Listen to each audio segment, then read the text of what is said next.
Hello friends, কেমন আছো? আশা করছি সবাই ভালো আছো। তো চলে এসেছি তোমাদের সামনে নতুন একটা ব্লগ নিয়ে। তো গরম কেমন পড়ছে তোমাদের ওইদিকে? আমাদের এখানে তো এই 2 দিন ধরে খুব গরম পড়ছে। তো জলপাইগুড়িতে ওয়েদারটা খুব মিষ্টি ওয়েদার, এখানকার ওয়েদার না ঠান্ডা না গরম, তবুও এখানেও দেখছি গরম পড়ছে 2 দিন ধরে।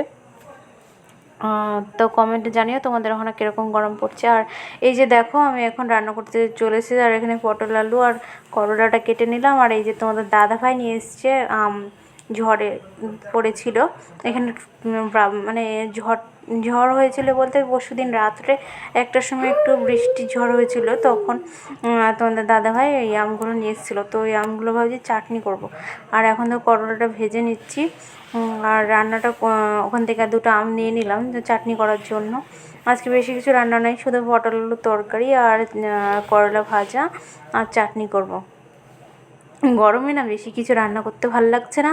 আর তাতে আবার ট্যাঙ্কির, এই যে ট্যাঙ্কি বলছি, আমাদের এই পাইপের লাইনে জল আসছে না। আমার খুব মানে বিরক্ত এসে যাচ্ছে, সেই মানে জল টেনে টেনে কাজ করা, ওই বাথরুম থেকে জল এনে কাজ করতে হচ্ছে আমাকে সব। তা এখন দেখো বাবানকে খাওয়াবো, ও বসে আছে এখানটায়, ওকে বসিয়ে দিয়েছি। নিচে বসিয়ে দিলে তো এদিক ওদিক চলে যায়, আবার চৌকিতে দিলে তো নিচে পড়ে যায়। তার জন্য ওকে এখন চেয়ারে দিয়ে রেখেছি আর ওকে খাওয়াবো। তো এখন আমার রান্নাবান্না হয়ে গেছে, আর আমি স্নান ধান করে নিয়েছি আর পুজোটাও করে নিচ্ছি। তা পুজোটা আমার কমপ্লিট এখন। আর এদিকে তোমাদের দাদাভাইকে দিয়েছিলাম ওই আমগুলো কাটতে। আর এদিকে দেখো আমটা কেটেছে। ও একদিকে বলছে ও নিজে ও মশলা আচার বানাবে ছোটো ছোটোগুলো, আর আমি এটা বানাবো গুড়ের আচার। তো মিষ্টি আচারটা আমার বেশি ভালো লাগে।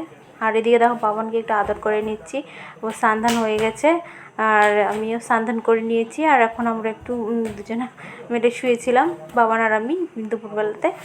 আর ওর বাবা ওই ঘরে ওর বাবা ও ঘরে ছিল।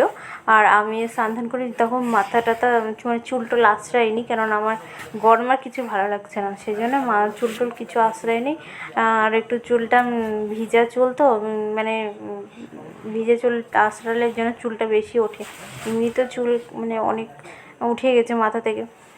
তো এখন দেখো ফ্রুটিটা খাচ্ছিলাম আর বাবানকে একটু খাই দিচ্ছিলাম। তো চলো বাবানকে একটু খাই দিই। বাবান তো খায় না, ওকে খাওয়ানো মানে সে যুদ্ধ করা, সেই মানে খাবে না কিছুতেই না, ও মুখ টানে না, ও তো খায়ই না কিছুই। তবুও চেষ্টা করি সব কিছু দেওয়ার, তবুও তো না খেলে কী করা যাবে। তো নাক মুখ ধরে ধরে খাওয়ানো, কোনো জিনিস খাইয়ে শান্তি নেই। তো এখন যে দুপুরবেলা দেখো ফল খেয়ে নিচ্ছে। আমাকে তো ডাক্তারে বলেছে রক্ত কম, তো ফল টল খেতে হবে। সেই জন্য আর ফল তো আমার খেতে একটু ভালো লাগে না, অ্যালার্জি আমার ফলে। তো দুপুরবেলায় দিয়ে খাওয়া দাওয়া করে নিয়েছিলাম। আর বিকেলবেলা একটু মানে শুয়ে থেকে উঠে আমি চলে এসেছিলাম, এই যে একটুখানি শুয়েছিলাম।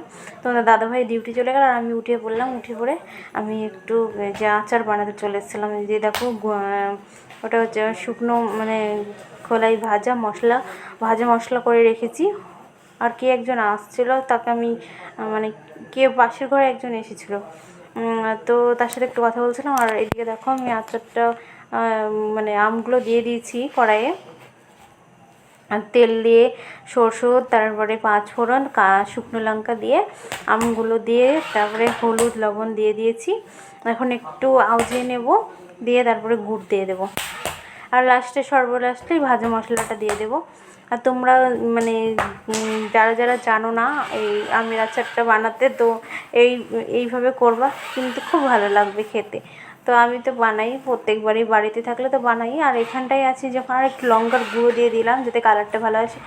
আর তো বন্ধুরা এখন আমি আচারটা করে নেব। আর আচারের লুকটা তোমাদের এই ভিডিওটা দেখাচ্ছি না, এর পরের ভিডিওতে আমি তোমাদের আচারের লুকটা দেখাবো।